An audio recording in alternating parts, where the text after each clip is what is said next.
Okay, now we're recording. Good morning, Thomas. Morning, George. Morning, gentlemen. Thomas, at some point, can you send me your email address? Because your email bounced and it said email wasn't any good, which doesn't make any sense. But who are you talking to? Thomas Deneen. Okay, absolutely. Yeah. That's strange. Yeah, I'll send it right now. Yeah, just send an email to me with your email address. Okay. Wow. How many hundreds of emails have we exchanged in the last couple of years? That's funny. Right. Yes, I agree with you. It's that new computer, Thomas. It's a new computer, and it's having it's having hissy fits. Okay. So, and let's see, Eric entered. I was worried this wasn't even going to work properly. Come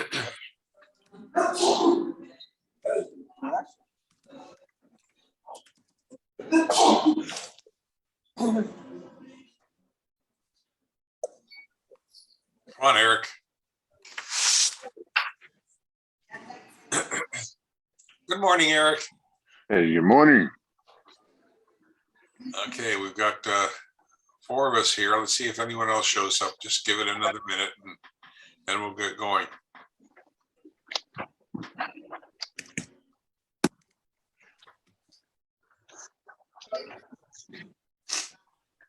If any of you do get to Disneyland, you've got to see this Star Wars land at the particular ride. This one is absolutely fantastic. Really? Robin, you can what Sensei said? There used to be a really great ride at Disney World that they canceled out after about a year because it was scaring too many people. But it was in quote unquote Tomorrowland, whatever that is, and it was great special effects and absolute black darkness. It scared. They actually had to get rid of the ride because it scared too many people. Which ride was this? They're supposedly transporting a person, and you're sitting in seats around this, and something went wrong, and ended up some sort of monster appeared, and then all the lights went out, and they had all these special effects like breathing behind you and warm water dripping like blood, and it was just great. Because I remember a Star Wars ride over in Burbank. Yeah, Star Wars is. I mean, it's like when the roller coaster in Tomorrowland. I mean, it's still not as good as it originally was. Originally it was no music, pitch black, and all you could do was take in the ride and hear people scream. And they decided to soften it up anyway. But okay. Let's get going here. I'm glad you're all here. I'm glad this computer is working for the time being. We have 6 topics because I found the list. And if any of you haven't, congrats. Pardon? Yeah, congrats. You found the list. Otherwise, we would have had only 1 topic. So the first one today is, it says some Rue black belts are teaching grades. What do you do if a shodan in such a Rue decides after reaching shodan that they don't want to assist in the teaching program? Should they be able to advance in Dan rankings? Is there any way or how would you involve them or change your attitude about teaching? I've had this happen numerous times, but go ahead. Let's see what everyone else has to say. Or thoughts. We have plenty That happens, yes. That happens to us, right? Oh, yeah, very much all the time. Anyone have any thoughts on this, or?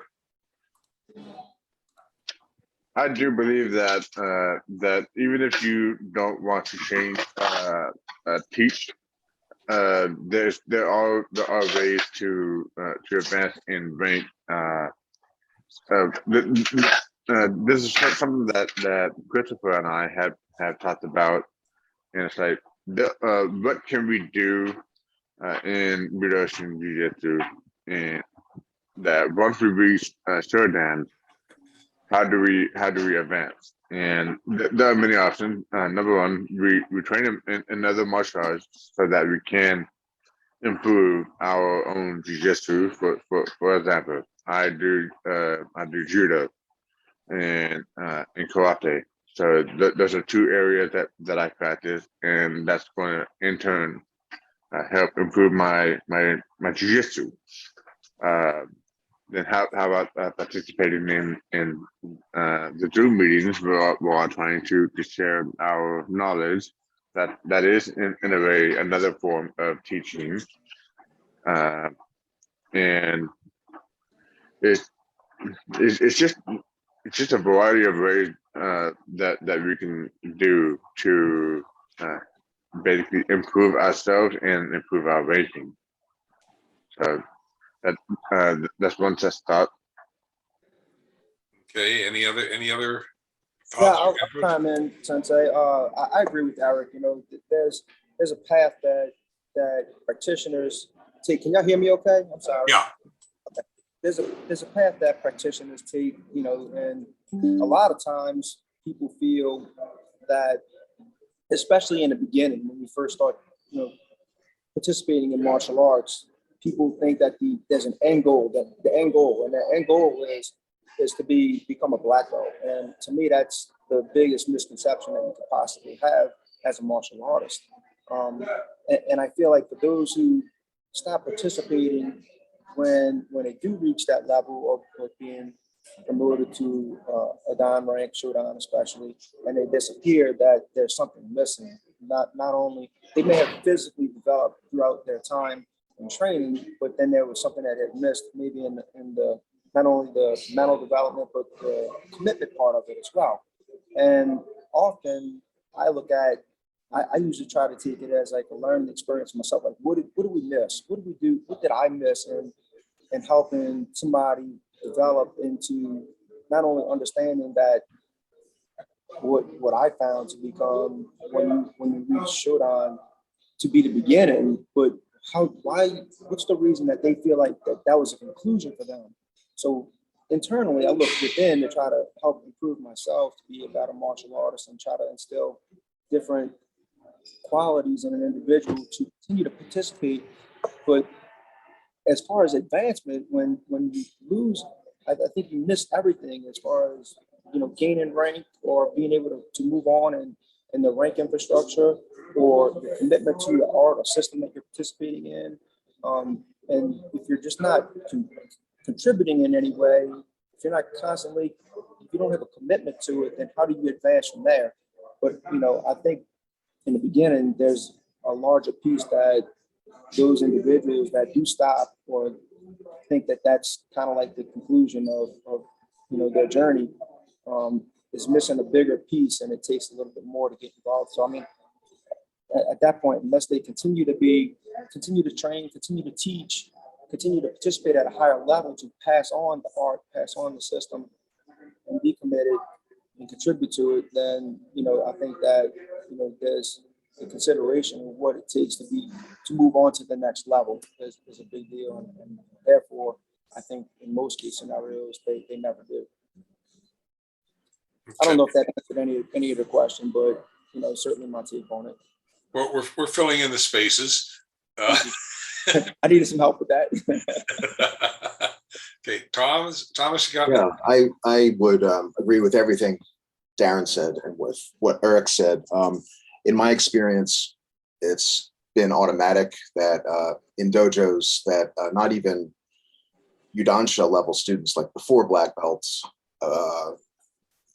at least during brown belt and even before, if you've got a large enough group of students with a full range of ranks, and you're pairing people off, then it should become second nature to the higher ranked student to be able to explain basic techniques to the lower ranked students. So teaching seems baked in almost to the entire experience, not from the absolute beginning, but from fairly early on. And it would just seem very strange for a black belt not to embrace teaching. I don't think I've ever observed that. And in Budoshin, George has made explicit that giving back to Budoshin or to Jujitsu in general is part of what it takes to advance into higher Dan ranks. And teaching just seems to be part of giving back. It's just the whole package of passing on what you've learned, even in basic techniques. And it's just part of it. I've never come across a student who's not. I've seen students who don't want to compete or don't want to do certain things, but teaching just seems to be, should be an expectation. If they flat out don't, I don't know what I would personally do. I'm not high ranked myself, and I don't have a great deal of explicit teaching experience, like a role within a dojo that's where I teach regularly. So I haven't seen that. But it would require a long conversation, I think. Like what are their aspirations? What do they aspire to do with these skills would be one question. Okay. I agree with Thomas. you hit some points I was going to hit. I usually start students, I'll pair up an advanced student with a beginning student, so just to put them in the advanced student in the situation where they are in fact teaching without realizing they're teaching. It's to an extent, I think, it's an acclimation process for the advanced student to become confident that they have the skill to help someone else learn a technique. And it's like, I think anything else, once you get more and more skilled at something, you become more comfortable with it, and it doesn't seem as scary. Okay. I think to throw a black belt in and say, teach a technique to the class or work with the student, and they've never had that experience, is a really, could be a really scary experience for them. And so the trick is to kind of like, it's like, I don't want to equate adults with children or anything like that, but it's kind of like dealing with a child, and you introduce them to small parts of something, and as they get older and more mature and they accept that, you give them more information and additional skills. It's a slow building process. And most eventually get better. I have had a couple black belts that the black belt was what their goal was on their bucket list. And after they got their black, I know a couple other people outside of the dojo who've done that, and they get their black belt and they drop out. They say, "I'm a black belt, shalom," and life goes on. You know, that was on their bucket list. Maybe their next thing is to learn how to skydive. I don't know, but they've, as Darren said, they've missed the point of the training. And as my sensei said, Seki said, when I got to black belt, he said, now you're ready to start learning the art. And most people, when they get to black belt, think they know the art. And if you're a higher rank, you know that isn't true. So I think you just have to put students, before they become black belts, into situations where it becomes part of their training or learning or whatever you want to call it, so that they become more comfortable with it. And I've had some black belts that will teach a technique to the class. That's another big step, to put them in front of the whole class. Some of them, you can evolve that to say, okay, you teach the first hour of class, or teach something for a hit, or whatever the attack is, and you can slowly build them into teaching the whole class. And and that's a whole different ball How game. do they, Dennis? And Dennis, yeah, we're how here. do I when I want to speak? Yes. I appreciate it. But in any case, that's glad to have you with us, Jonathan. But in any case, there are some black belts who simply, who do not want to teach a whole class. And I've had a couple, and they know they're not going. Eventually they drop out because they know they're not going anywhere. Because to me, that's part of the process. And if they decide, I mean, that's their own decision to leave. I mean, I would still use them to teach individual students or small groups or what have you, and they'll do that, but they just don't want to teach a whole class. I don't know why, but it's just not their thing, for lack of a better phrase. Were you going to say something, Jonathan, or just?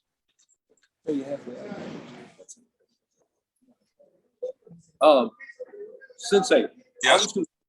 in our dojos, and we've always had the junior students from on purple belt on teaching other students, and when we spread out, and like my wife can tell you, I was teaching 6 times a week in multiple locations and sometime in the daytime. Well, I tried to do it all myself, but sometimes there's one jack in multiple places you have to be. So I acquired some really good black belts under me, and brown belts as well. And most of them were really good at instructing. I used to say all the time, they make me look good. They really do. They do. Yes, I agree. Yes. Yeah. If you have good students, I mean, I know that from being a school teacher. If you have good students, they will make you look good. Absolutely. And they'll even put on it. They'll even, like I said, I've had administrators come in to observe my class, and they redo their participation so that it makes me look, half of them will raise their hands if I ask a question, and they'll do all sorts of stuff to make me look good. And they'll do that for you as a sensei. They don't do it intentionally, but probably it's because you did a good job of training them. So, Well, I could add that I think it would be a huge incentive for a lot of Mudansha level students to teach even something really basic. And I've seen relatively young students do something like do a basic hand throw or a fundamental hip throw, and that experience might inspire them to stay in the art, to continue in the art and excel in it, just because they enjoy teaching so much. That there isn't this complete division between this black belt that will take me years to get, and then I can finally engage this part of martial arts. Okay. To me, it would just be a normal part of the experience, and it might get students out of their shell where they're afraid to teach, and just approaching it very slowly and say, listen, maybe on this, warn the student, like next week, why not you demonstrate this very simple technique not simple, but this basic technique to the rest of the class and see how that goes. Okay. What I'll do if I see a student, even if it's a green belt, if they do a technique really well and the rest of the class is having a problem with it, I'll say, so-and-so, can you just show this to the class right then and there? And it doesn't give them time to think about it and worry about it and say, oh my God, what am I going to do? How do I plan this out? All this other stuff.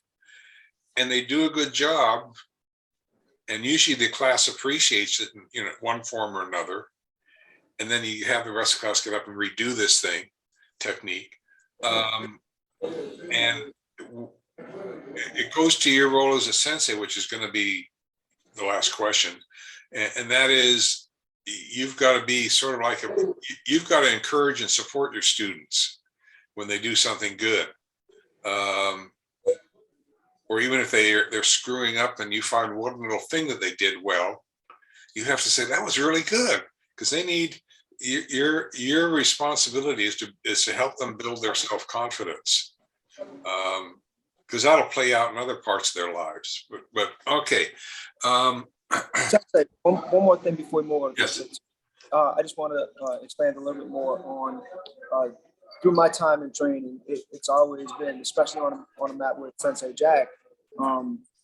He's always said, look, you know, throughout your journey, throughout your path, throughout your training, you're going to have peaks and valleys and highs and lows in your development. Some days you're going to feel like you're on top of the world, and you might be a green belt. You might be feeling like, okay, I could accomplish anything. And then, you know, next level you get to, let's say if you advance into a purple belt or even brown belt, and all of a sudden you feel like, wait, why am I not feel like I'm doing the things that, you know, as competent as I was, you know, 6 weeks ago, a year ago, or whatever it might have been.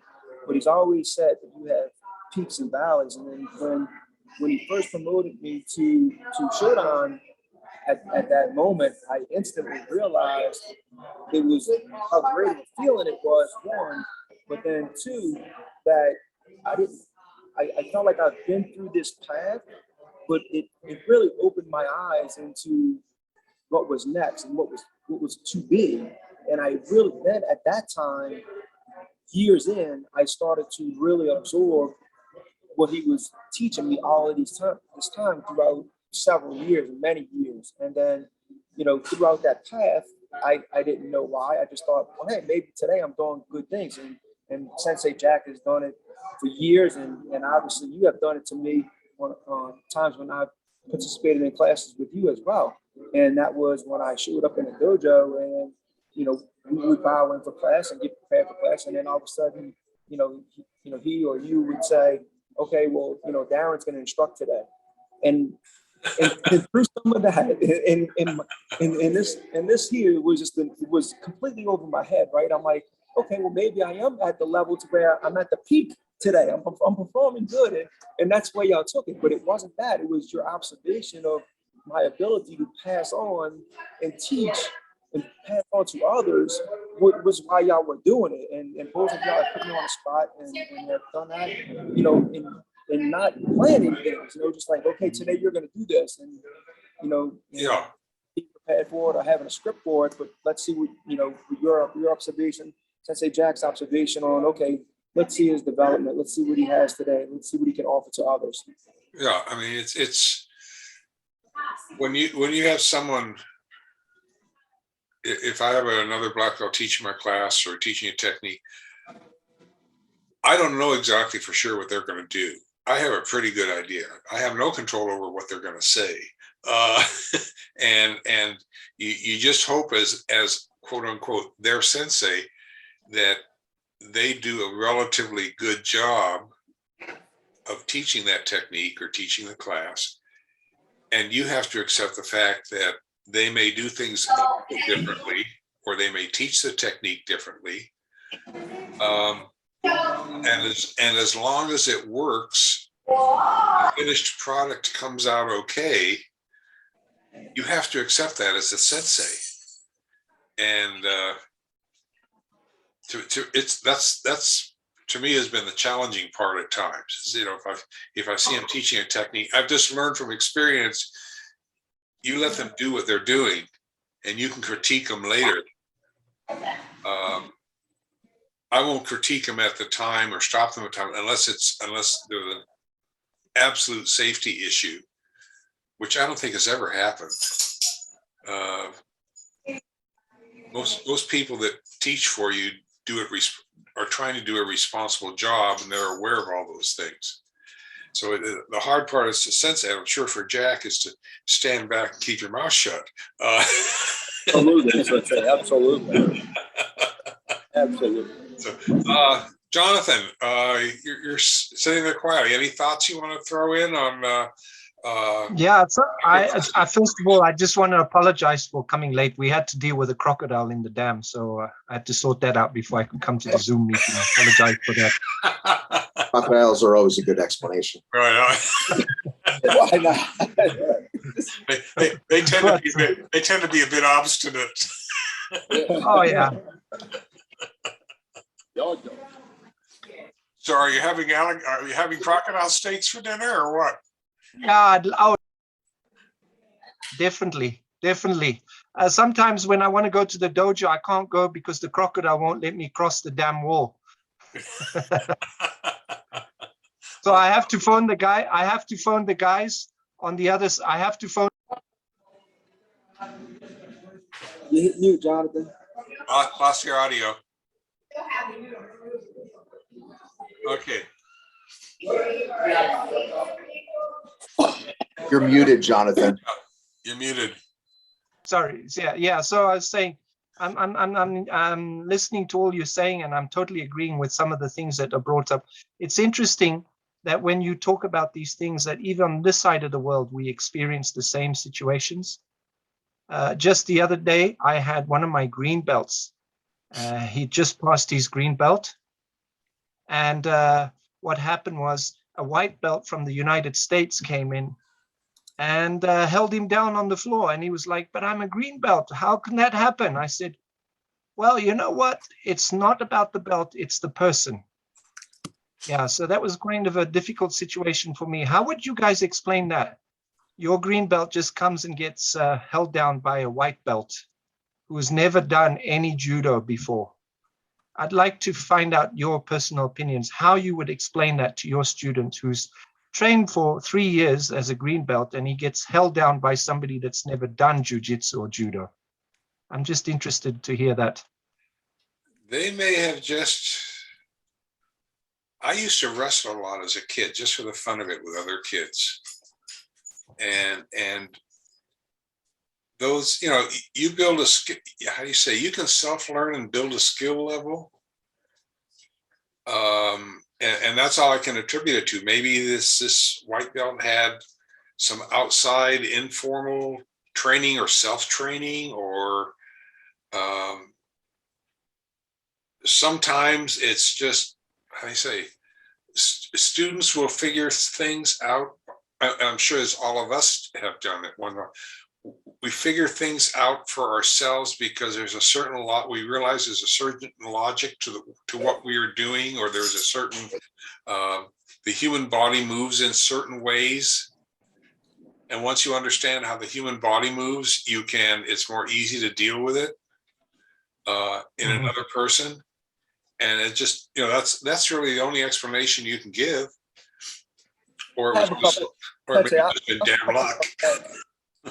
I've come across that a bunch. I've seen a lot of times when it doesn't have to be just a green belt. You can even have black belts that could be outperformed by somebody that comes into the dojo. I mean, there's a lot of factors that come into play. As Sensei George was just mentioning, you can have somebody that just has simple observation or something that becomes second nature to them. There's a lot of TV events that go on these days where people visualize what's going on and they retain that really well, or they pick it up really fast. But then you have other factors such as physical ability, athletic ability, speed, right, yes. all of these other things that can contribute to someone being able to be, you know, a little bit more aggressive, you know, depending on there's a lot of scenarios that can come into play. So I see that often, especially with, you know, other systems that are, you know, that are out there, and, you know, the combat sports arena that's out there, you know, judo as well as a sport. You have a lot of factors that come into play, and I've seen it. I would use Trey. This is Trey Garrett, by the way, Sensei Jack's oldest son, and he is just if you're not familiar with him, he is right now one of the divisions in the IBJJF, current 2-time world champion for those type of competitive sports right now. And you know, even at his level, he's a black belt now, but I mean, before he even became black belt, his physical ability, he's also was an extremely high level wrestler throughout high school, all the way through state championships, but undefeated, by the way.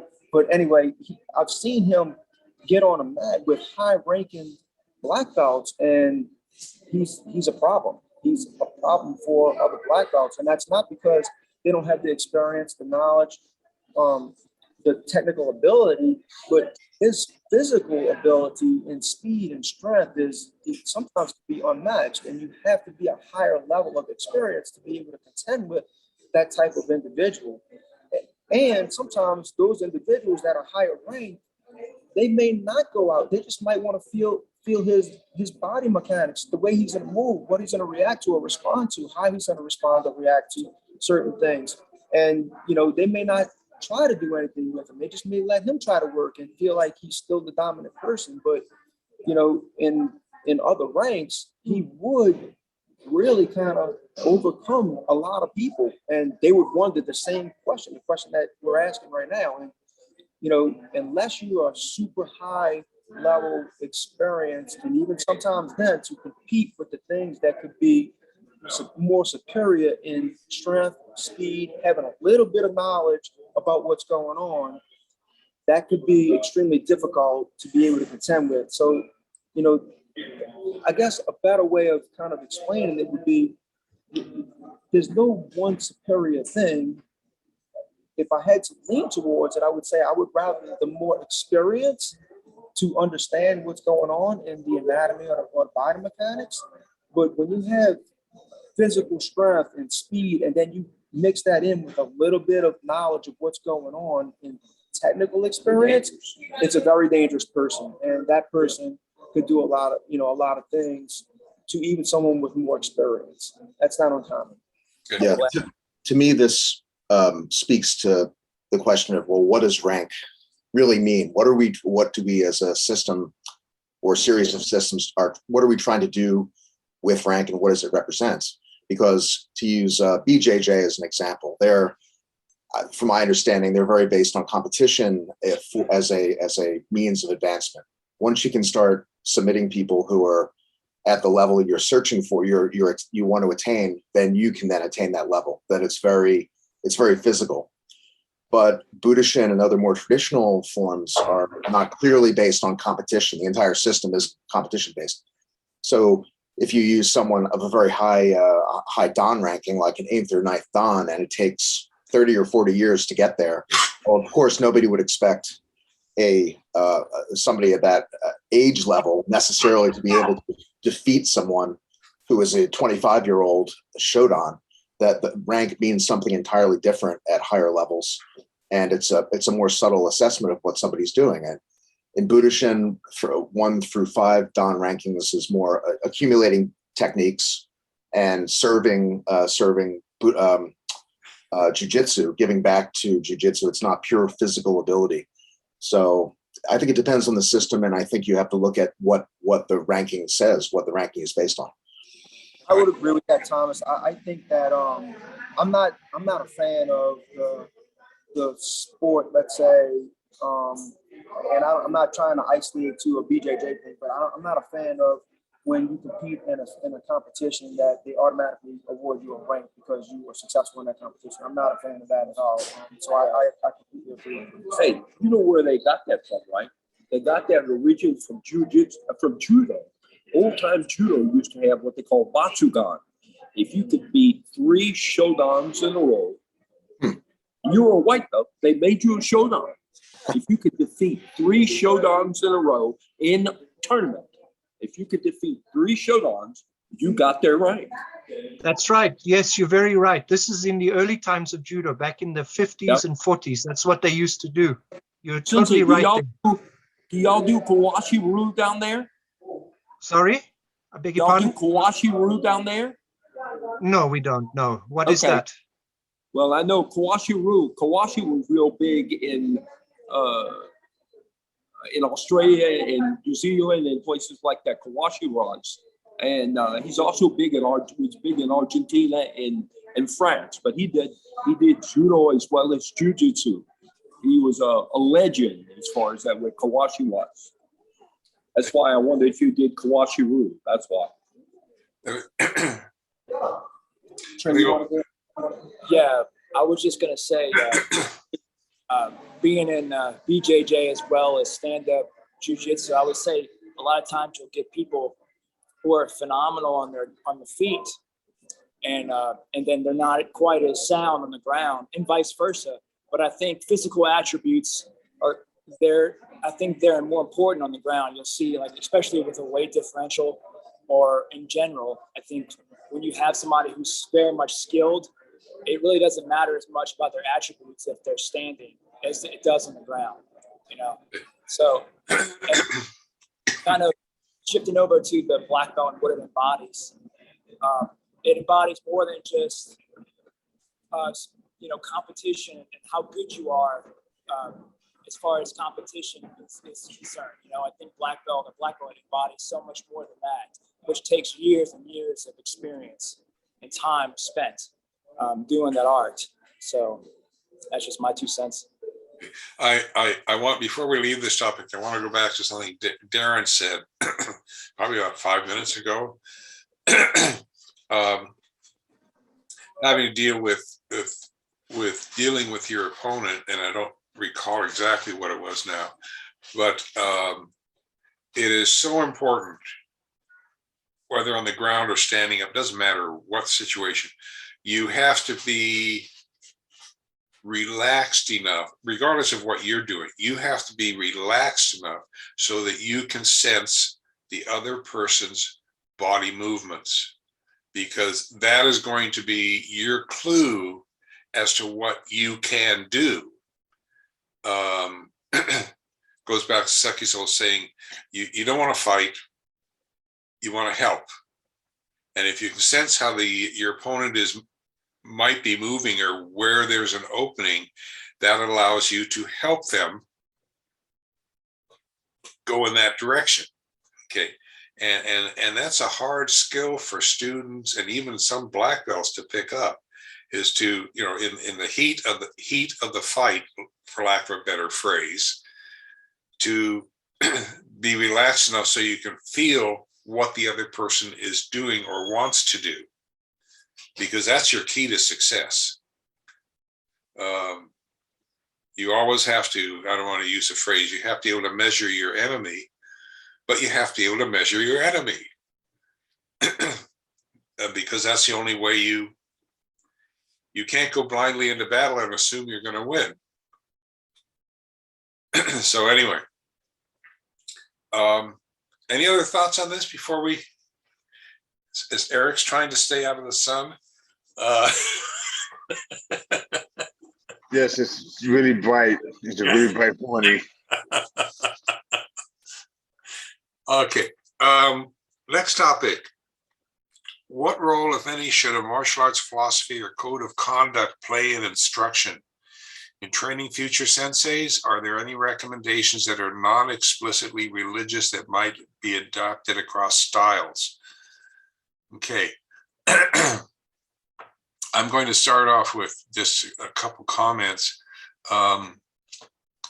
Philosophy has to be important. And in the martial arts, there are some general philosophies that I think we expect students to develop out of respect for the art and respect for themselves. As far as, and we can get into that, as far as where is it, non-explicitly religious,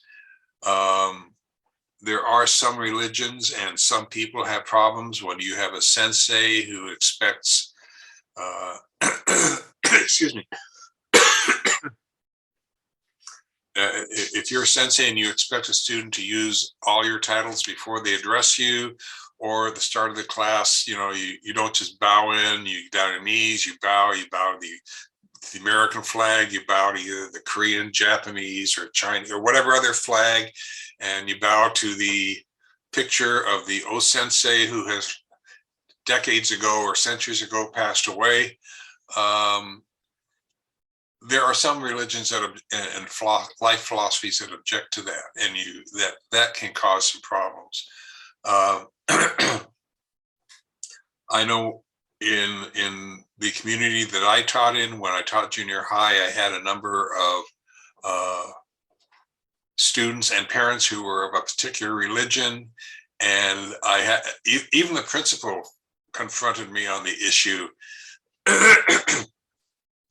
because he was concerned that the bow was an indication of subservience.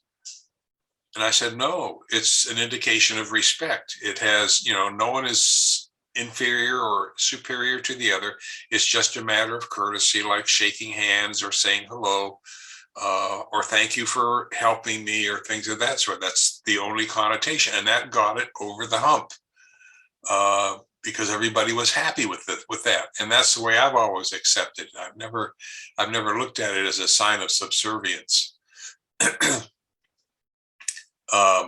So I think as far as religion is concerned, you have to, or religious views, you have to look, is anything in your formalities an indication of subservience to you as the sensei, or the art, or the o-sensei, or some sort of symbol or picture? And if it is, you need to get rid of it, because it's going to cause you problems and may cost you some students who might otherwise be fantastic students. And so that's something, that all I really have to say on the explicit religious aspect of it. But if anyone's chiming on philosophy or code of conduct, or we have some things in student handbook. We have it. What is it? Humility, integrity, and respect. And that's, you have to keep, if you're going to have a philosophy, you have to keep it simple, so that anyone can get it, whether they be a 6-year-old or a 80-year-old. You have to keep it simple, because the more complex you make something, the more difficult it will be to understand and accept. That's right, yes. So anyway, that's all I'm going to say at this point. Anybody want to take it from there? I will say that I have heard of it's a style of martial arts. I think it's karate based. I kind of forgot where it is located, but I ran across this art, and they are basically using the martial arts and Christianity to teach the kids, and because they are explicit in but they know what to expect. And I believe it is also boys and men only. So it's something that I came across sometime last year. I thought it was interesting. There are some systems where there is a definite religious connection, and as long as the sensei and the program is up front with it, that's just the way it is. You can't say you can't do that, because the people coming into the program realize this is part of the program. But if you're in a more public environment,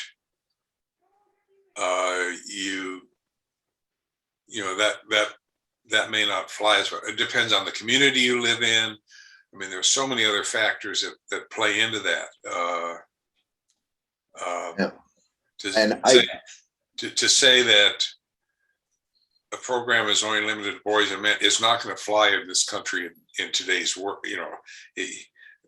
I have seen some senseis that have stuff, and I say, when do you plan to get sued? I don't even ask them, do you think you might get sued? When are you going to get sued for violating someone's, what do you call it, civil rights or whatnot? And they'll say, well, this is a private, I'm teaching privately, and you have to say, I just asked them again, when are you planning to get sued?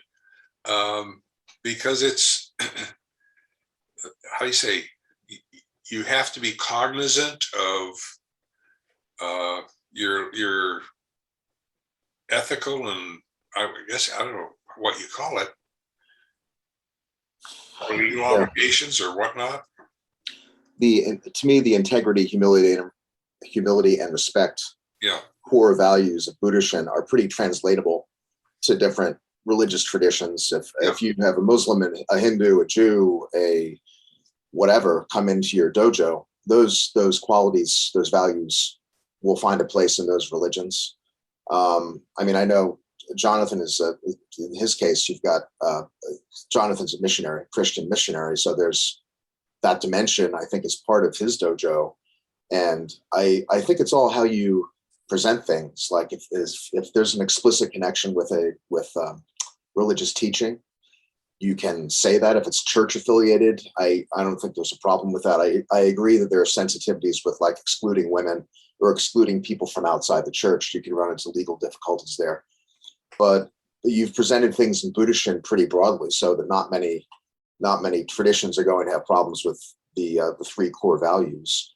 What I find a shortcoming in the dojos I've practiced in sometimes is there isn't enough overt discussion of these values that, as important as the physical and technical aspects of jujitsu are, what makes traditional martial arts so interesting and a real study from an historical perspective and much more all-encompassing than just the physical is the basis in moral values. I mean, you can go back to Bushido or other Eastern concepts where there's an entire value system that's connected to traditional martial arts. It doesn't have to be Japanese. It could be Korean systems and the Hwarang-do warriors. That all adds a gigantically positive dimension to these martial arts we study. And I think they should be explored more often in a more systematic way, make it part of testing, make it part of what you do day in and day out of the dojo. I just find that would draw a certain group to it that's going to go beyond the physical. It's kept me involved for years on a level that's beyond just the mechanical. So. Yeah, one of the things that we display inside the dojo, are the values, the core values of Bushido. So, I mean, if you truly believe in that, it's hard for anything, whether it's religion, martial arts, or just ethical, moral values, and whatever you're doing, it's hard to argue with those qualities. I mean, ultimately, when you get there, you talk about respect, integrity, humility. When you're talking about these values, if you're a good person, you understand that path, it's hard to argue with any one of those values in anything that you're doing. So, I agree, Tom, that's frustrating. And I think a large part of it is as a sensei, like a parent or teacher or anything like, you lead by example. And students will pick up on that.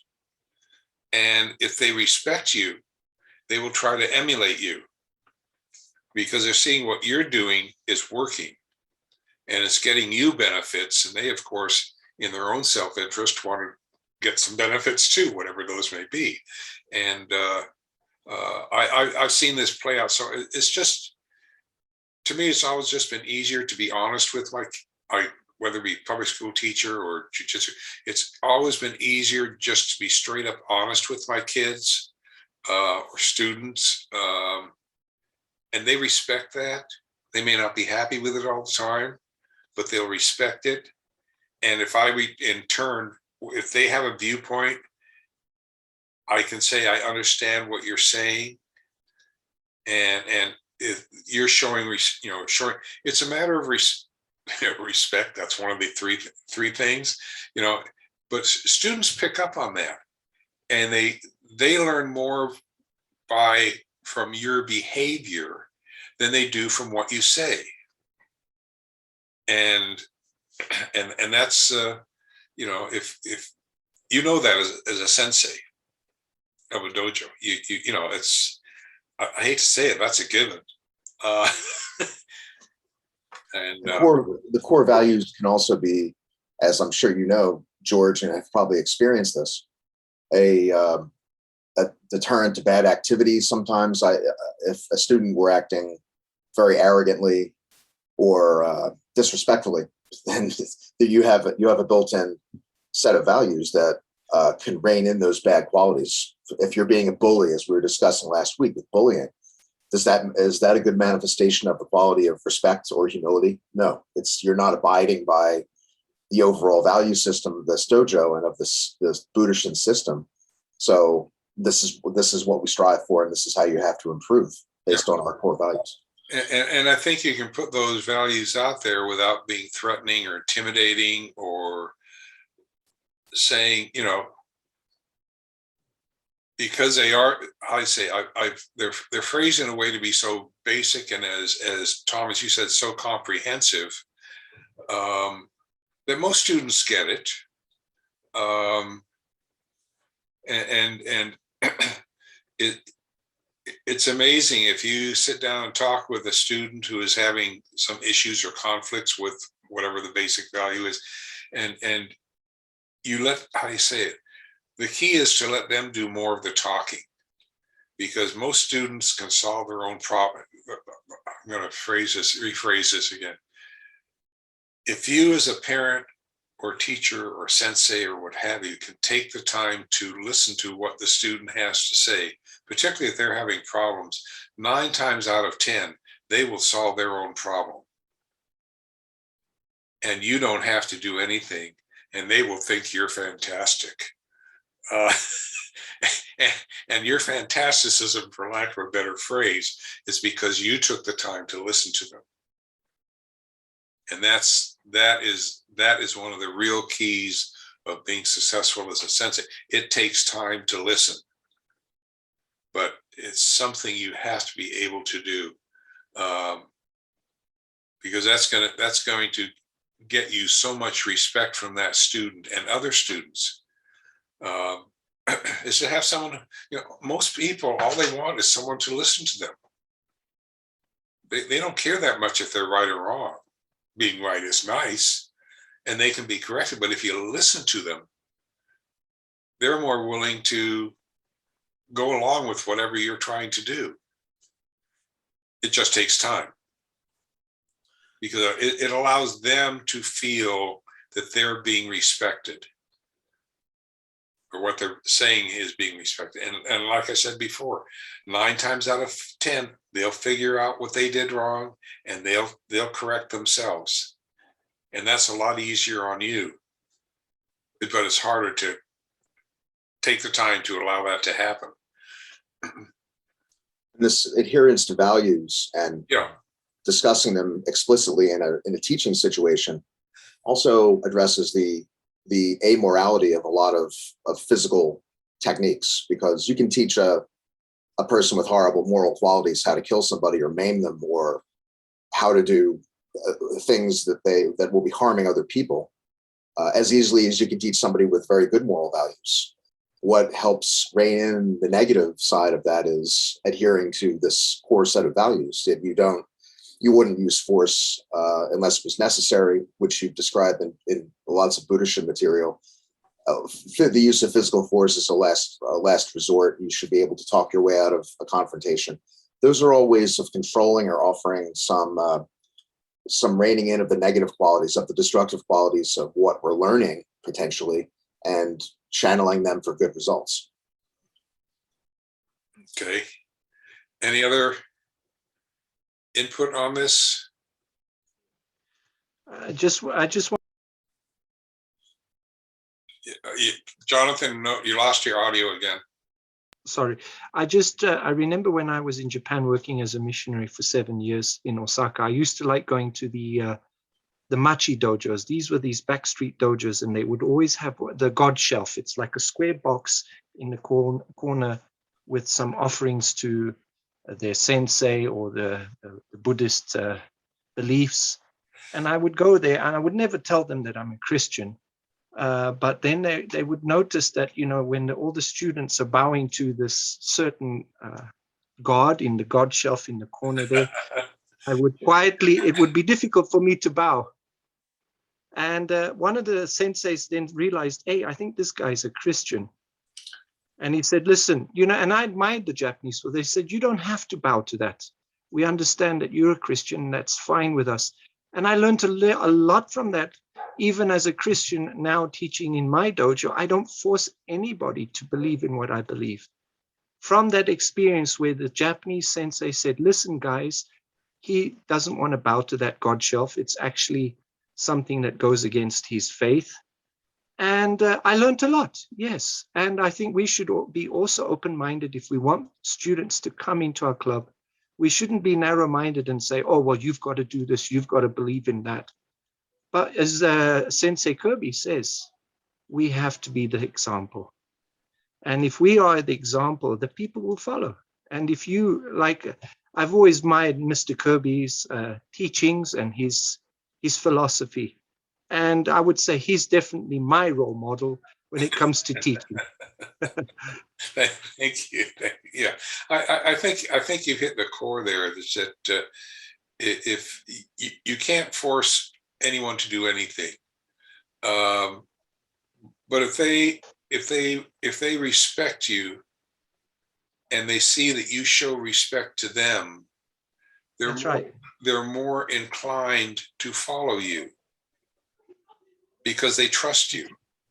That's right. That's right. And that Yes. I think is Right. the key for a sensei, is to have sensei, teacher, parent, regardless. It's government leader. It's to have the students, the people, the children, whatever you call them, to trust you. Okay, but the other part of that trust is a mutual respect you have for each other.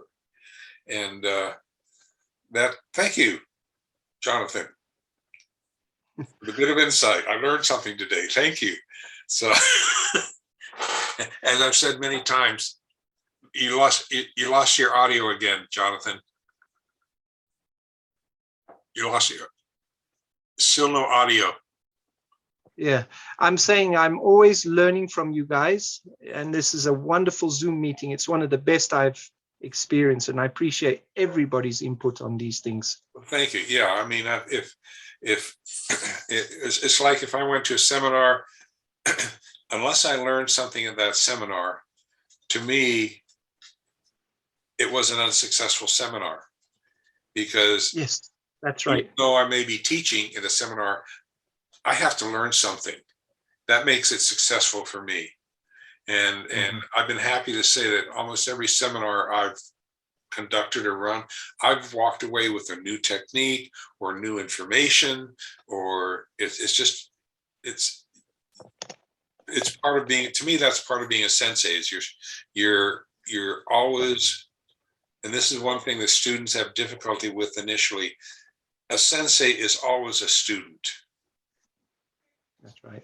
Because you at some point realize, as Darren has realized, as Thomas has realized, that Jack, I'm sure, knows, Jonathan knows, you're always learning.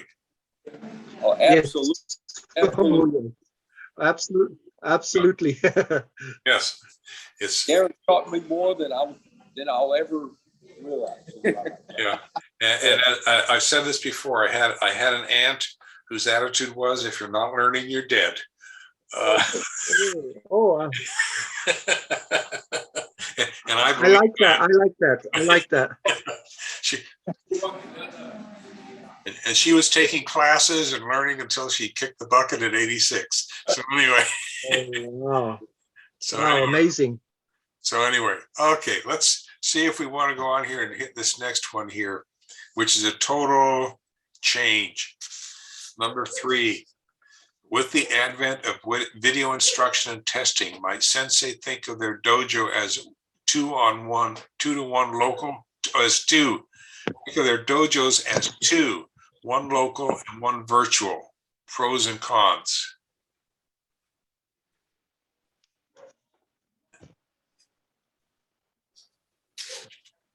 Any?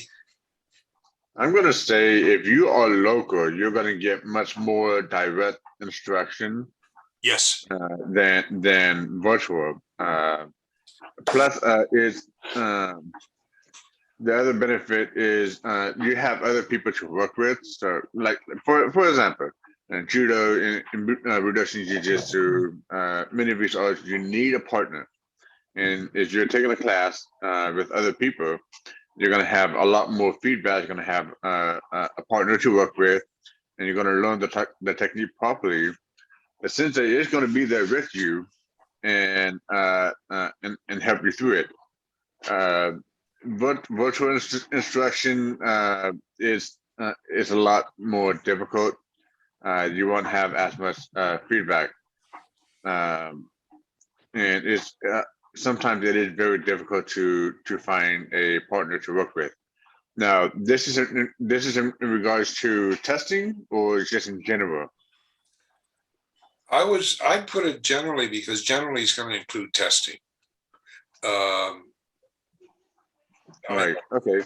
But as you, since I became your one of your guinea pigs, Sensei, it found out that it works really well. And not only are you for the virtual testing, since you are over in Santa Clarita, I'm over here in Shomoto, Burbank, and I would go. I would have Christopher as my a testing dummy, and Okay. Okay. We don't want to use the word dummy. But yeah, you found that even though you're giving live instruction, Richard, Christopher, and myself, and say you're testing me, you're able to direct the test and in a way that that you can see everything. If you need to give some feedback, you can do it right there. So. And on top of that, you can record everything and look back later and see all the minor details that you may have missed. So there are pros and cons to every little thing. I do feel that an in-class instruction is much better, but in today's world, you can reach more people with a virtual format. So I would say have both a virtual environment, but be able to teach a local environment. Yeah, I think I've been uniquely fortunate to have had the books that have come out, to have the Panther videos, and everything has been able to be, for lack of a better phrase, is tied together. I agree with you. In class training is superior because you have a greater choice of students. You have different body types you can work out with. I've had some prospective students say, well, can't I just demonstrate the kata without a partner? And I say, unfortunately, no, because you need that human body interaction, which is a requirement. You have to, as I said before, you have to be able to feel the other body, so you know what you can do. Right. Right. And you can't do it solo. And I get several inquiries a year on, can I do it this way, just to show the kata? And I say, well, the kata involves another human body. And they have a problem.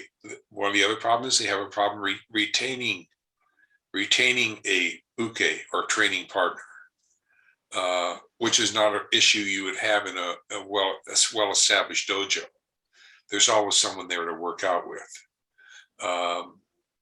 Plus, in a dojo, you have to adjust to different body types and different types of some resistance to whatever you're doing. So there are advantages.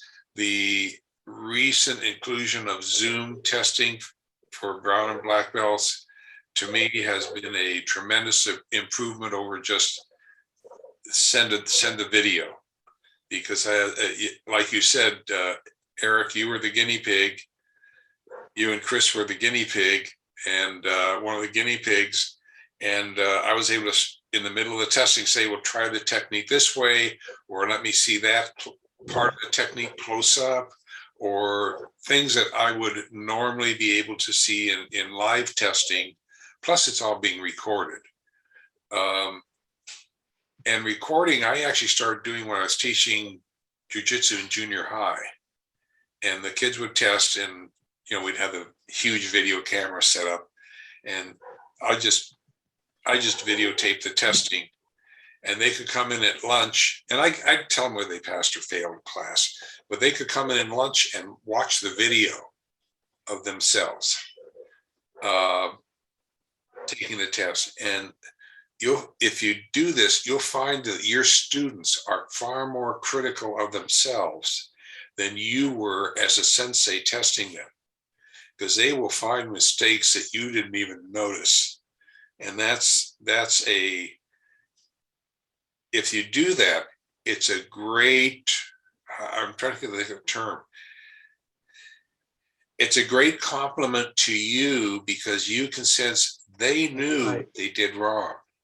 They knew what they should have done correctly. Mm.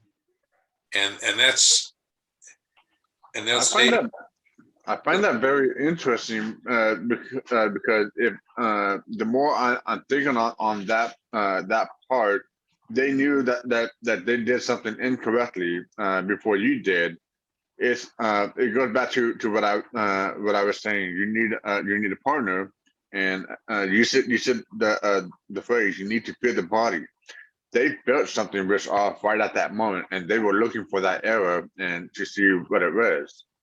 But I thought that was interesting. Yeah, it's interesting how students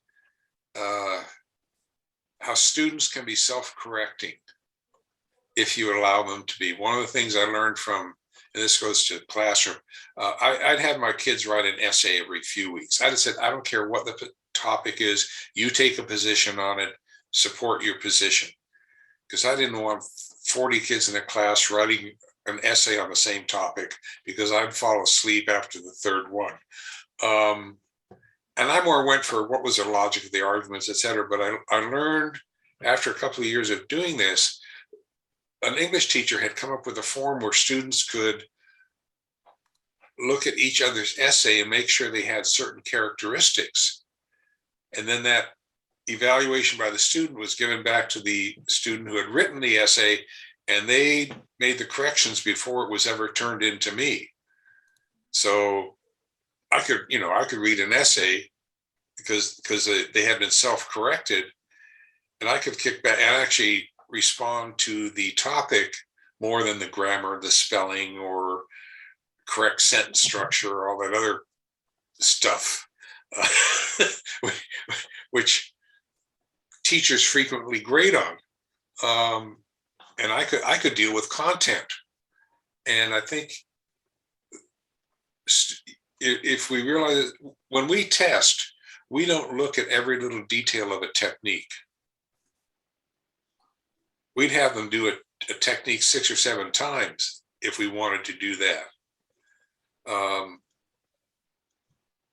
And essentially, we're looking at if we say, okay, do Ippo-Seonagi, one arm hip throw, we're saying, yeah, you may have made some mistakes, but were you able to pull the technique off reasonably well? And that's our criteria as a sensei. At least it's my criteria. And yes, there may have been some, small mistakes, etc. The idea. It's got the idea. But it's the idea of the technique. Were they able to do the basic technique? And they will. Students will get better because they do self-correct. That's right. And that's part of your role as a sensei, going back to the previous thing. But that's, I think video has some advantages. It has some disadvantages. I think one of the problems that I've seen is with video instruction is some instructors will just do a video of them teaching a class, and then they expect a student who is not in the class to be able to follow those instructions. And you have, if you're teaching for video, it's different from teaching a whole class, because the students in class are seeing it from one perspective, and you watching that video are forced to see it from their perspective, but you're not where they're at. physically. Mm. And so it's much more difficult unless you make a video specifically. Okay, we're going to show Ippon Seoinage, and you go through all the steps of the Ippon Seoinage, and you show where everything's supposed to be for the video, which you may have to take several shots to different angles. Yeah, that's why I said I'm very fortunate to have done the Panther videos, because a student can see all more of the intricacies that they would not be able to see if they just watched a video of a whole class. There is a difference. It's how do you say it? It's like if you're a surgeon, if you have other people around you watching you do the surgery, that's what they're looking. They're able to look at the actual surgical process. But if a video is being made of the whole class and them watching it, the person watching that video cannot necessarily see the actual surgical process as well. So you have to, it's a different approach. And it's just something you need to be aware of. So if you're going to shoot a video for someone else to learn from, you have to first decide, okay, what is important in this technique, and what does the student have to be able to see, and do I need a close-up or it takes, how do you say, it's like shooting a book, pictures for a book. You have to decide your choreography ahead of time. In the dojo, you don't decide your choreography ahead of time. Yes, showing a technique is a choreography. It's like setting up a dance or whatever you want to call it.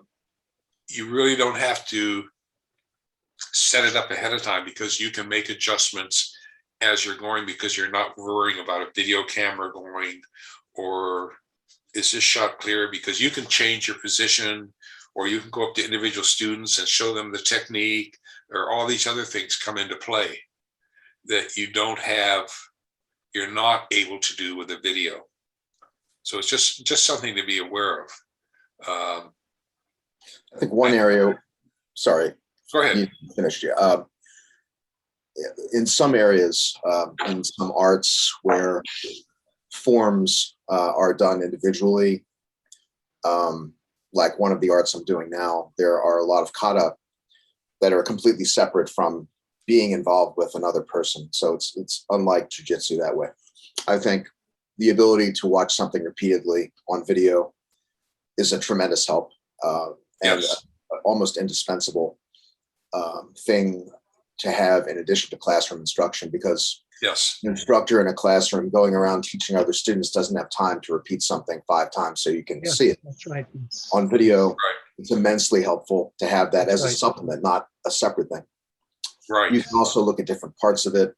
But with jujitsu, the challenge is it's all involved with the other person. There's always contact. So if you have someone else, Yeah. if you have an uke and you and he are working together all the time, that can be tremendously helpful if you've got videos to imitate what you see in the video.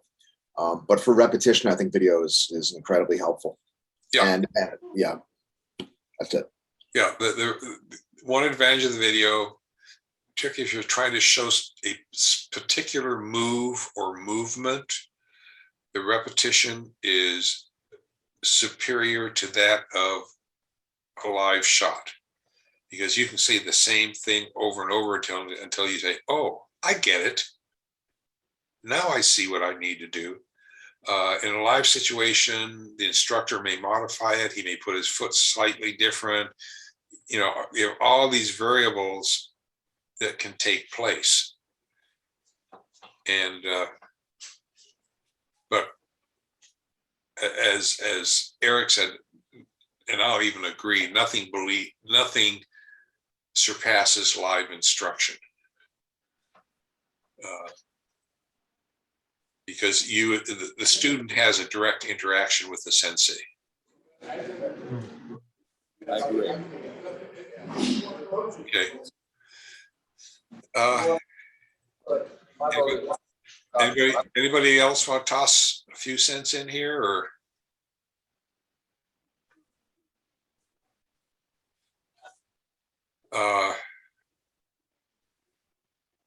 I'll just put in another 2 cents. If you're planning on doing any book writing, hopefully some of you will be at some point in the future. I'd like to recommend, let me see if I can find it here. Oh, it's probably the last 4 or 5 books I've written. I've used a software called Inspiration. It's like 30, 40 bucks, I think. But what it does, it helps you. If you know what thought mapping is, where you put down your ideas on paper and then organize them that way, you can do that on the screen, and you can get incredibly detailed. And it's amazing what it really helps you think. Whatever kind of project you're involved in, it really helps you think it through and all the possibilities before you actually get into any writing or whatever you call it.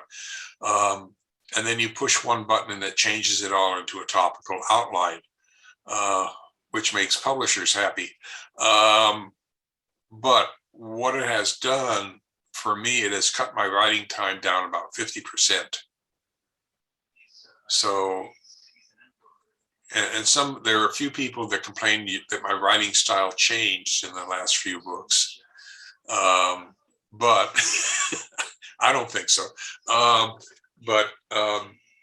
If, I'm a great believer in using technology where it can be used to enhance, to make your ability, to improve your ability to do something. And this software was originally introduced at our high school to help kids in English write better essays. And except the English teachers, once they got the program, they were afraid that kids would forget how to write outlines, do outlining, which most people never learn anyway, or they don't remember, because it's one of those things you learn in an English class that have no application in the real world, for the most part.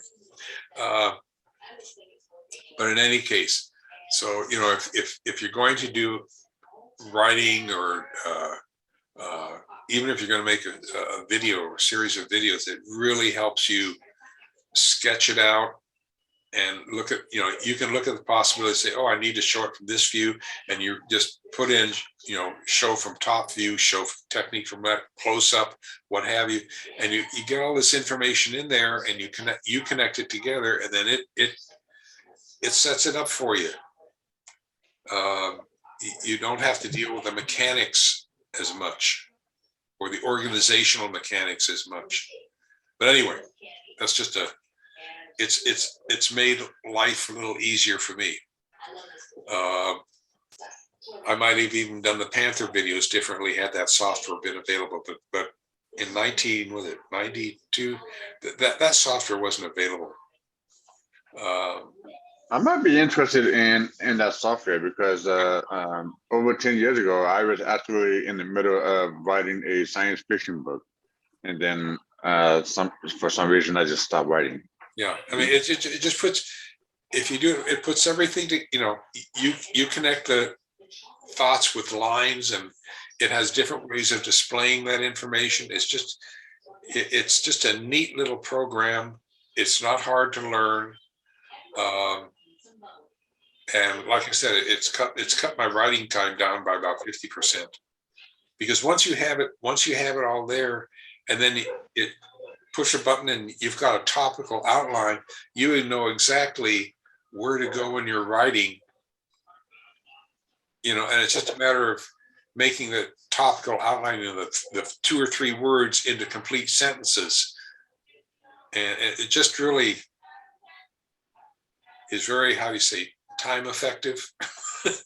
But anyway, that's our commercial announcement for the day. Okay.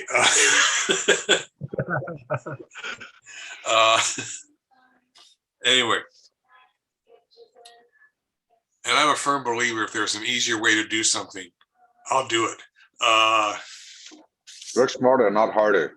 Yeah, work smarter, not harder. I mean, that's what I tell my students, and they'd come up with easier. You know, when I taught economics, or if certainly they'd come up with an easier way to do a lesson than I had, and I'd say, "Okay, class, Eric came up with a new way of doing this. This is what we're going to do." And again, this goes back, and I'm sure for those of you who have taught in the dojo, sometimes you have a student who comes up with a better way of teaching a technique than you have done. It's happened to me. And you say to the class, "This is how Eric does it. Look at, I said, and it comes out okay. Let's have Eric." And again, it goes back to our first thing. You have not put the student into a teaching situation. Very informally, but they go, if you can get them to go through it and they teach the class and the class likes it, it improves their confidence. They've learned the technique better, maybe. Okay. And it's kind of a win-win situation. And I think part of the respect thing, and we're ending up going back to the first topic here, is that you as a sensei are a guide. Yes, you probably have a lot more knowledge than the students have. That's a given. But you're a guide for them. And if you can be their guide, they realize that they can provide input to you, and you're giving them credit, and that increases the mutual self-respect. The mutual respect for each other, excuse me. And that's a hard thing. That's a hard thing for some people to do. Is to have a student, and it may be a better way to teach a technique than you've been doing for the past 10 years. But I've seen it done. Teaching ukiyo-toshi was one of the most difficult throws for me to teach, because I was kind of like my sensei. His phrase was, "You just got to get it," and most students never got it. It just didn't click with them. It is like when I was in high school chemistry. The chemistry instructor, he said to the class, "I cannot explain how to balance a chemical formula. You just have to get it." And none of us got it. And I got a D in chemistry and then I was in college. I was taking biology for non-science majors. And the teacher in 5 minutes explained how to balance a chemical formula. And it was so simple. So I said, "For this, I got a D in chemistry."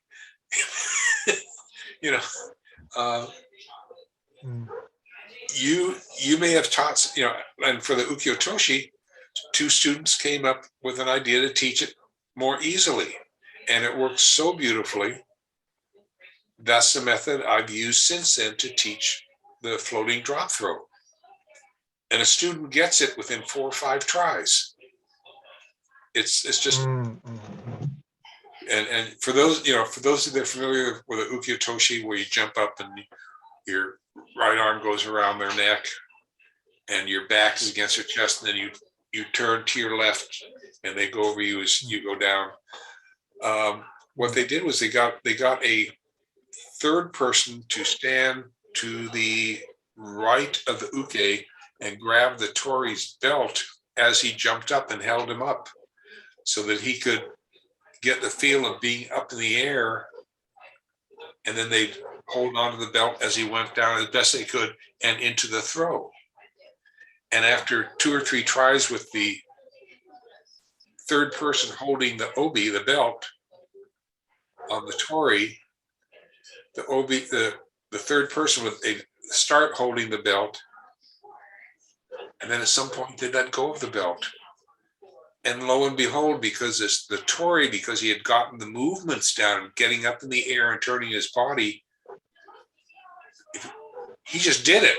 And usually by the 4th try, the student was doing it on their own. And it took an almost impossible technique to teach in one that was dirt simple, relatively. But this was a technique that I think only purple belts you learned anyway. So this, you're 2 or 3 belts up. So they've got other techniques down there already. Anyway, how do we get off topic here? And that's not in the video. I wish it in Panther video. I wish it was, but life goes on. Okay. Do you want to deal with this Black Belt Hall of Fame issue, or you want to leave that for next time? Because we're into 90 minutes. Next time? I'd leave it to next time. Yeah. Okay. That works for others. Okay. We have 3 topics for next time. I really hope some of you can do some thinking, come up, with some more topics. And whatever you have, ask your students. Is there something you'd like me to discuss with a bunch of other sensei from around the world? And if they don't want to answer you orally, say, write it down, send me an email, whatever, but I need some ideas. And we'll see what flies. Okay. We can have some defenses to alligator attacks for next time for Jonathan. Crocodile, not alligator. Is it alligator? Crocodile? Okay. Maybe we'll work on either. Defenses against crocodile attacks. Okay. Very good. We have alligators here. Oh, you have alligators too. Yeah. This country is alligators, I think. Okay. So,